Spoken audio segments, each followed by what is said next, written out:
Welcome to U News for Wednesday, August 21st. I'm Andrea Linares. President Trump is facing backlash for a series of statements he made recently regarding Jewish people who vote for Democrats, as well as his sudden snubbing of a state visit to Denmark following a White House attempt to purchase the island of Greenland.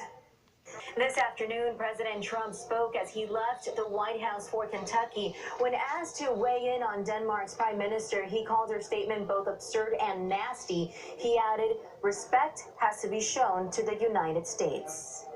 And President Trump is expected to select Deputy Secretary of State John Sullivan to replace John Huntsman as U.S. Ambassador to Russia. Huntsman announced new developments in the Jeffrey Epstein case. 3 more women are suing his estate, alleging they were recruited to have sex with him. 2 of them say it all happened in 2009 while he was on work release from the Palm Beach County Jail in Florida. Let's go to journalist Conchita Sarnoff. She's been following. And now to a disturbing report out of Washington State. A man has been arrested by federal authorities for threatening to kill a Hispanic person in Miami and expressing pro-Hitler and anti-Hispanic sentiments. Lorraine Cáceres has the latest details. Court documents don't reveal the name or gender of the person who was threatened, but according to some reports, it's a woman, and the nature of the relationship between Lynn and this person remains unknown. Lynn is scheduled for another court appearance in Seattle next Monday. He is charged with making threats online and has not yet entered a plea. Andrea, back to you. Lorraine, thanks so much for that report. And coming up next, new developments in the Varsity Blues College. Welcome back to U News. New Varsity Blues college admission scandal. Actress Lori Loughlin and her husband are preparing to appear in court next week. Now, a source tells People magazine the Full House actress is panicked, embarrassed, and regretful. David Romo has more details. A week ago, Philadelphia's mayor called Richard Ross Jr. the best police commissioner in America, but just yesterday is facing charges in a $110 million immigration fraud scheme. As Rafael Rodriguez reports, the suspect is accused of using immigrants' investments to buy real estate. The government is announcing new plans to hold undocumented families detained together, but indefinitely. The Trump administration says the policy change would close a legal loophole, but critics say it will end current legal protections for migrant children. Dulce Castellanos has more details from Washington, D.C. Dulce?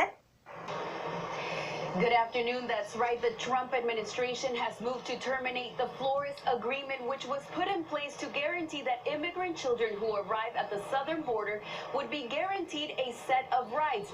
This agreement does not allow children to be detained in immigration centers for longer than 20 days, going into effect in about 60 days. However, we will see what the litigations will be coming into place from different organizations and activists. This is what we have from Washington, D.C. Dulce Castellanos, back to you guys. Thank you, Dulce, for that information.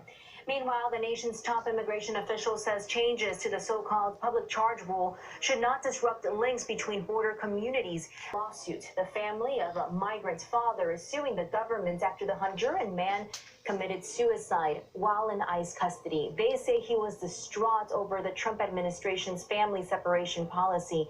Pedro Rojas explains. And after the break, a pilot crashes in California. 2 people aboard a small plane are lucky to be alive after their aircraft crashed into the ocean. What's incredible is their entire rescue was caught on camera. Gianni Aponte has the story. Over the California coast. And now take a look at this video. A window washer had to be rescued from a high-rise in Chicago, and that shocking video coming out of Brazil showing the result of the Hong Kong protests on Monday. Twitter and Facebook removed nearly 1,000 accounts they say are tied to the Chinese government. Facebook and Twitter are saying these accounts are part of a widespread and coordinated campaign to sow discord among pro-democracy protesters. Let's go to Will Orimus. He's a senior writer at Say if you take a lot of selfies. What about if you use a lot of emojis? Well, we've got the details on 2 new studies. But first, a new warning about posting your kids' photos to social media. Annabelle Sedano has details in today's Tech Report. Hi there, that's right, and we begin with this. The first day of school is one that can't go without being documented. Smiling, I'm Annabelle Sedano, and that was your daily dose of tech news. Have a good one, guys. As a preview of just some of the stories coming your way in the next hour of U News. Caro, what do you have? Happy Wednesday. Thank you, Andrea. Happy Wednesday. And we do have more coming up in minutes. We have an update on a major event planned for the mysterious Area 51 in Nevada. It all began as a joke, but military officials are now concerned that thousands of people could actually arrive at that base. And we also have a story out of Florida where controversy is growing. A group of nurses was hired because they were bilingual, but then harassed for speaking Spanish on the job.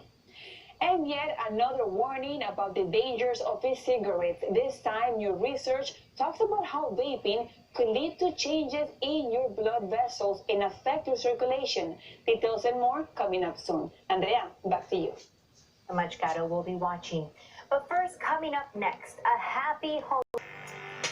Thank you for staying with us. 2 New Jersey transit officers went above and beyond the call of duty to help reunite a family. The father is homeless and was trying to return home to reunite with his daughters 20 years after last seeing them. Azul Alvarez brings us this heartwarming story. A touching story. And in Massachusetts, a Cambridge police officer bravely came to the aid of a skunk in need, but the distressed animal showed its that we have for the first hour of U News. Thanks so much for watching. I'm Andrea Linares, but remember to stay tuned for the second hour. We have much more information coming up next with Carolina Sarasa.